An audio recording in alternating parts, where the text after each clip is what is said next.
Greetings, humans. Spinning Mantis here with a game review. My best games of 2015 to 2017.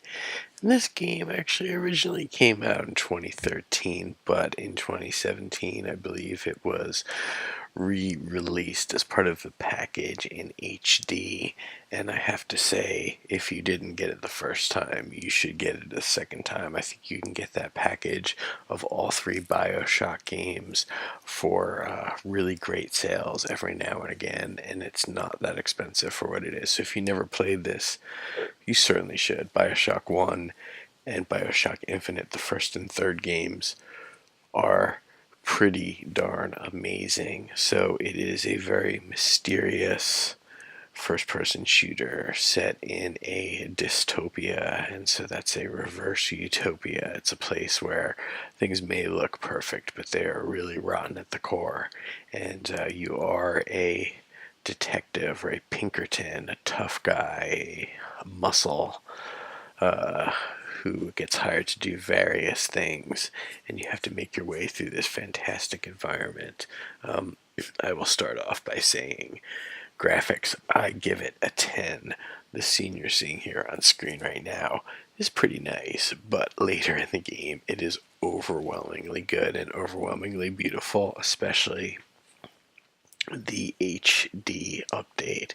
So very nice. The graphics are like shiny realism, really great lighting effects, really great weather effects, awesome character models, good voice acting, all of that. I actually am going to give this, I think, my first ever. No, I might have given Overwatch a 10 for graphics and Witcher 3, but I'm giving this one a 10 for graphics too because they pull it off. The majority of this game, you're just like, wow, this is so cool looking, this is so beautiful, this is so amazing. So this is an updated game from 2013, so for its day, it was like devastatingly good looking. Gameplay, it is pretty much a standard first-person shooter and adventure game with a fair amount of dialogue and cutscenes and stuff like that. But yeah, lots of shooting with weird weapons, and you get some sort of weird magical powers that you get to use too. Definitely fun, not too hard, not too difficult, not too easy. For a console, I'd say the shooting is pretty decent. But anyway, the gameplay relies on that, and then you have a companion in the game who can do some magical sort of things to help you out. And that part of the gameplay was supposed to be revolutionary. It just turns out to be, kind of okay. Your companion really doesn't help that much. She basically hides, and then she can like spawn things for you. So I give the gameplay an 8 out of 10.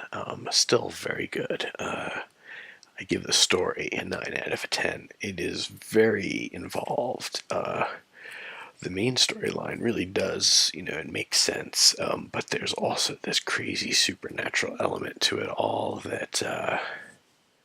supernatural scientific element to it all that really ratchets up how great the story is, and the dialogue's good, the characters are good, the acting is good, voice actors are excellent, and it's really pulled off by the animations of the characters in the game.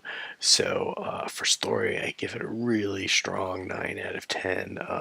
You may be a little confused by the story at the end, but because there's sort of like, I don't want to say time jumping, but sort of alternate reality jumping between alternate realities and stuff could be a little confusing, but the main story is pretty easy to understand. So 9 out of 10 for story. And then fun, it gets a solid 8 out of 10. That might actually be a little low. I'm actually going to say, for fun, I'm going to give it a 9 out of 10, because the first time you play this, it's sort of like, wow, this is so incredible. It is so fun. Some of the gunplay can be a little bit tedious in parts, a little bit annoying. There is a lot of gunplay in this, whereas, you feel more like you should be more exploring or storying, but definitely a lot of fights. Yeah, I'll give it a 9 out of 10 for fun, because it is really, really super fun. So that gives it an overall 9. One of the few 9s I have given, up there with Witcher 3, Life is Strange, and Oxenfree, and Inside. But a really, really great, really interesting game that I give, such a strong recommendation for. Definitely get this game if you are into first-person shooters that look cool and are sort of mysterious and have a good story with or sort of a little bit of romance to it, a small amount of romance, but good interactions between the characters, really good villains everywhere, so many bad guys, such a weird and wonderful world to explore. Now, I will say it is a very disturbing world. The game addresses racism, classism, corporations' exploitation of people, but there are some really shocking, like, racist things in this game, so please beware of that. Anyway, so yeah, it's a 9 out of 10.